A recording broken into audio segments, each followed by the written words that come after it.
Hey, it's Dr. Toby here. If you're a tennis player, I want to help you fix the tennis elbow that you've been experiencing, that lateral epicondylitis, or what you might know as tendonitis in your elbow that causes pain or discomfort with your backhand or other kind of movements after your tennis match or during tennis. This is going to be very helpful. Let's show you the 3 exercises that are going to be very beneficial for you to do to rehab that elbow back to strength and health. So first thing we want to think about is understanding where our pain is. If you're feeling that pain on the lateral side of your elbow, there are a few things you're going to want to do, which include stretching, strengthening, and mobilizing your tendon and your joint. So first of all, let's start with a stretch that we want to do before and after our rehab routine. This is super important, and especially if you want to start experiencing more relief and feeling better during and after your tennis matches, this is something that you can incorporate not only during a rehab regimen, but also as a warm-up prior to actually doing your tennis match, which can even allow you to play tennis throughout the period of time where your elbow is recovering.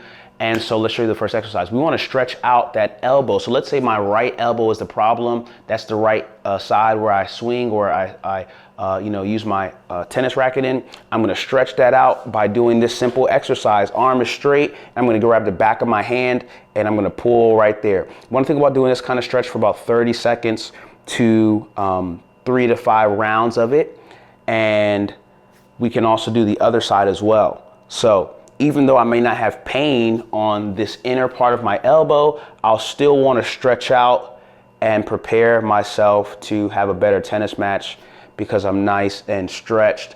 But I'm going to show you how to not just go into your tennis match feeling stretched, but also feeling nice, strong, and stable because you've prepared those muscles for activity. Stretching like this obviously can be counterproductive if all we do is stretch and we don't do anything to activate our muscle fibers to prepare them for doing everything that we have to do during the tennis match. So once I've done that a couple times, again, 30-second hold, 3 to 5 repetitions, and depending on how severe your pain is, you might have pain just going into that position. It should relieve over the next repetitions that you do, but you want to think about just going to a place that's tolerable in terms of how much of the stretch you're giving, and you control that level of stretch based on the other hand that's pulling. So the other thing that we want to start doing is thinking about doing a reverse bicep curl with a weight.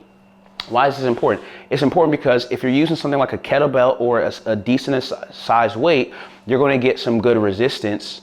And so I can start off, if the weight is super heavy, with both hands doing a reverse bicep curl where my palms are facing down. This is going to be good for grip strength and helping with durability. Now, key thing here that we want to think about is that if I'm going to be doing a one-hand reverse bicep curl, I want to make sure the weight's not too heavy because, again, you don't want to exacerbate pain. You should be able to do 2 or 10 repetitions or 2 sets of 10 at least without having significant pain. And as you're getting to that first 10 repetitions, maybe by rep number 8, 9, or 10, you're feeling a little bit more strain or discomfort. That's probably okay, but you should still be able to do at least 2 rounds of 10. So if I'm here and this is too difficult, too painful, right? Then what I want to do is drop that weight and I want to think about going to 3 rounds of 10. So doing a reverse bicep curl you can do with a kettlebell or a dumbbell is going to be very helpful, right? It's going to be an extremely valuable exercise. Now, when we do that, we can also incorporate some other exercises that are going to be even more effective than just doing what we call the concentric phase of exercise. What does concentric mean?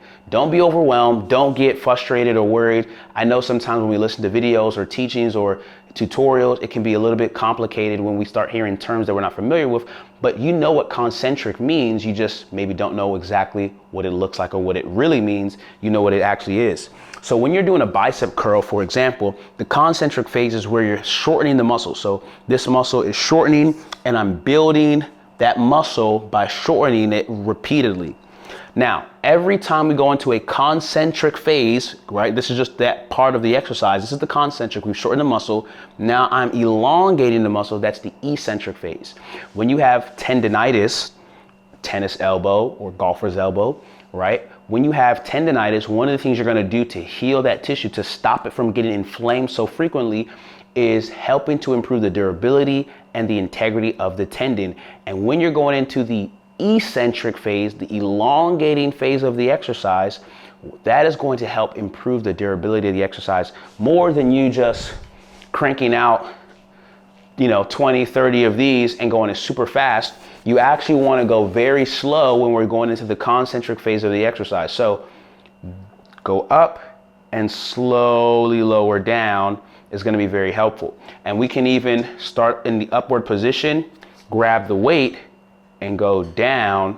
That is really going to make it even more effective and allow me to do more reps of this in the eccentric phase without having pain or discomfort. So right now I'm in the concentric phase of this curl.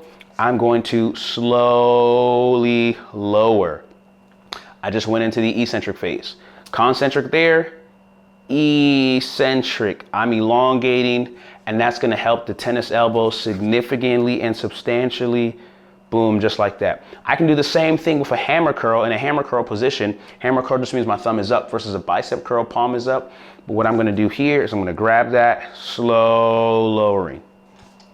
All of this is gonna help improve grip strength and the root where the tendon becomes painful and inflamed during my tennis match or after my tennis match, right? So there we go. Now that's gonna be very beneficial if we can do 2 rounds of 10, find an appropriate weight, because again, not all exercises are made equal and not every exercise can you tolerate to the same degree. So you have to get out of your mind this idea of just pumping through exercises, going super fast. When you do an exercise, the way you do it determines the results that you get and what you're actually targeting and addressing. So we want to go in a slow, elongating fashion. Now, to make this even more specific to the tennis elbow that we might be experiencing, we want to do an exercise that targets the wrist. So usually we might do like wrist curls for people who want to strengthen their grip or their wrists, things like that, which is really great. And in this case, we want to do that, but we want to focus on the eccentric phase. So I want to focus on number 1, having my wrist, my palm up, place the weight in my with my opposite hand, slow lower. Boom, just like so. Wrist up, slow lower. You can do it with a dumbbell. You don't have to do it with a kettlebell. You can even do it with resistance bands as well. Slow lower. The whole point is that once your wrist is in that fully flexed position or extended position, that's when you use the opposite hand and place the weight there and let the resistance take you down, just like that. And you control that resistance, and that's really gonna help. I'm gonna show you one more exercise that's gonna be very beneficial to overall strengthen the integrity of that elbow complex, and let's show you that one right now. This exercise is called a tricep extension. We can do this in a kneeling position because that's probably gonna be the easiest one to start off with versus the harder version of this exercise where we're here in a plank position. They also call this a Sphinx press or Sphinx push-up, where we're here, just like this. Now, this is gonna be pretty hard. So if you're new to this exercise and also new to really targeting and treating your elbow, you're gonna start in a kneeling position. The closer my knees are to my elbows, this is gonna be easy because I'm just gonna be doing this. Still worthwhile because I'm gonna get the action of the triceps, allowing blood flow to bring healing nutrients to the elbow. It's an easier exercise. I could do more reps, but I'll be here like so. Boom. Do it just like this. Again, I'm just powering through it, but you want to focus on taking your time through the exercise and thinking about doing 3 rounds of 12, 3 reps of 15. But again, it all depends on how long you've had this pain, this issue. If you start to feel pain during the exercise, those kind of things all matter in terms of your prescription, which just means how often you're doing this exercise, how many times you should be doing it, and how many sets you should be doing. Because we don't want to experience more exacerbations of pain. We actually want to be able to do exercise that brings healing nutrients like blood flow to the injured area that allow us to feel increased healing nutrients being sent to that area without increases in pain. That is going to be a very perfect therapeutic intervention for you. That's going to help your body get better, essentially. So Focus on doing exercises that don't exacerbate your pain or reproduce the same pain, but still give you a good challenge. That's going to be critical as you target healing the areas that have been injured and affected. Hopefully you found this video helpful. If you did, like it and leave a comment. Let us know what was most helpful for you about this video. And you can subscribe to our channel because we make videos for how you can stay healthy, pain-free, fit, and mobile so that you can discover the wealth that starts with your health. It's Dr. Toby here. And again, I hope you found it helpful. Let us know in the comments what was most beneficial for you about this video. And you can hit the link in the description to talk to a PT first. We'll give you a free consultation and guidance on how to start the process of recovering your specific injury and what you have going on. So I'll see you guys in the next video. See you later.